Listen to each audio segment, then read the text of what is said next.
الحمد لله الذي أنزل الفرقان خلق الإنسان وعلمه البيان. أشهد أن لا إله إلا الله وحده لا شريك له خالق الإنس والجن، وأشهد أن سيدنا ومولانا محمدا عبده ورسوله المبعوث بالهدى والقرآن صلى الله عليه وعلى آله وأصحابه ما دارت القمران. أما بعد، قال النبي صلى الله عليه وسلم: إنما بعثت معلما، أو كما قال صلی اللہ علیہ وسلم. صدر جلسہ، معزز مہمانان کرام، پردہ نشی میری ماں بہنوں، اگر یہ مساجد مدارس نہ ہوتے، اگر یہ مساجد مدارس نہ ہوتے، کہیں بھی جہاں میں مسلمان نہ ہوتے، بصورت مشکل سب درندے ہی ہوتے، کسی بھی جگہ اچھے انسان نہ ہوتے.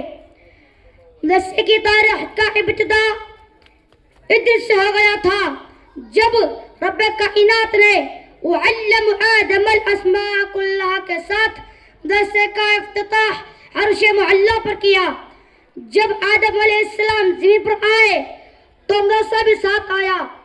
وقت گزرتا گیا، مدرسہ قائم رہا.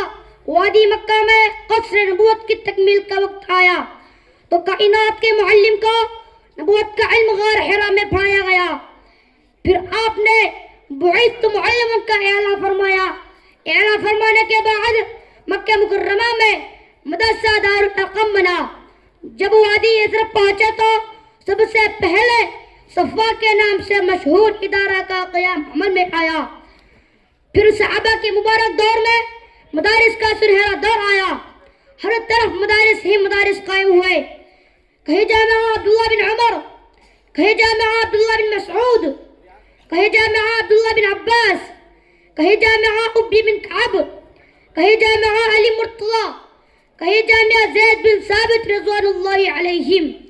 تاریخ شاہد ہے کہ ان مدارس میں ایسے ایسے علماء حفاظ، مفسرین، محدثین تیار ہوئے جن کے ذریعے علم عام ہوا، جن کے ذریعے تفسیر قرآن و تفسیر حدیث کی کئی ضخیم کتابیں لکھی گئی. ان مدارس کے ذریعے ایسے قاضی، ایسے تاجر، ایسے مزدور اور ایسے حکمران اور ایسا سماج اور ایسا معاشرہ تیار ہوا کہ دنیا اس کی مثال پیش کرنے سے عاجز اور قاصر ہے. اس امت کی رہنمائی و رہبری کے لیے، وہ نور ہدایت کے لیے جو سب سے پہلے مدرسہ قائم ہوا وہ مدرسہ غار حرا تھا، جس کے معلم اول رب العالمین، متعلم اول رحمت للعالمین، واسطے اول جبرائیل امین، کتاب اول قرآن کریم اور مخاطبین اول صحابہ کرام کی جماعت تھی. لوگوں کا خیال ہے کہ مدرسہ ایک عمارت کا نام ہے، مدرسہ 4 دیواریوں کا نام ہے، مدرسہ اینٹ پتھروں کے ڈھیر کا نام نہیں، بلکہ مدرسہ وہ ہے جہاں انسان کو انسان بنانے کی تعلیم دی جاتی ہے، جہاں انسان کو زندگی گزارنے کا سلیقہ سکھایا جاتا ہے، جہاں حقوق اللہ و حقوق العباد سکھایا جاتا ہے. مدرسہ وہ جگہ ہے جہاں جاہل بد سلیقہ انسان کو زندگی گزارنے کا صحیح مقدس بتایا جاتا ہے. کالج، یونیورسٹیاں ساری دنیا پڑھاتی ہے، انجینئر بناتی ہے، پروفیسر بناتی ہے، ایڈوکیٹ وکیل بناتی ہے، مگر کوئی آخرت کا سبق نہیں دیتا. کوئی نہیں بتاتا کہ موت کے بعد کیا ہوگا. یہ بس مدرسے ہی بتاتے ہیں. اور آج ان مدرسوں کو بند اور بدنام کرنے کی ناپاک سازشیں کی جا رہی ہے اور ان روشن چراغوں کی چھان بین اور ان چراغوں کو بجھانے کی کوشش کی جا رہی ہے. یہ مدرسہ دینیہ ہمارے لیے لال قلعے سے زیادہ مضبوط ہے، 4 مینار سے زیادہ بلند اور تاج محل سے زیادہ خوبصورت ہے. اور ہم بھی مسلمان ہونے کے باوجود مدرسوں کے علماء حفاظ کو حقیر سمجھتے ہیں. گویا ہم کو ان کی ضرورت نہیں. کان کھول کر سن لو مسلمانوں، اگر یہ مدارس بند ہو گئے، پڑھنے پڑھانے کا نظام بند ہو گیا، علماء حفاظ اپنا کام کرنے لگے تو کیا ہوگا؟ آئندہ ہماری نسلیں یہودی، نصرانی، کافر، مشرک بن جائیں گی. ایمان کا کوئی سنبھالنے والا نہ ہوگا.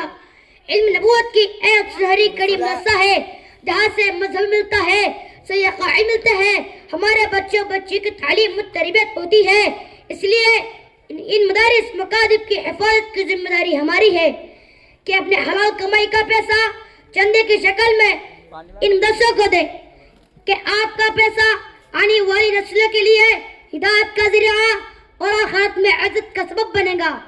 یہ مدرسہ ہے تیرا کوئی میں قدر نہیں ساقی, یہاں کی خاک سے انصاف بنائے جاتے ہیں. ما علینا الا البلاغ المبین. ماشاءاللہ. یہ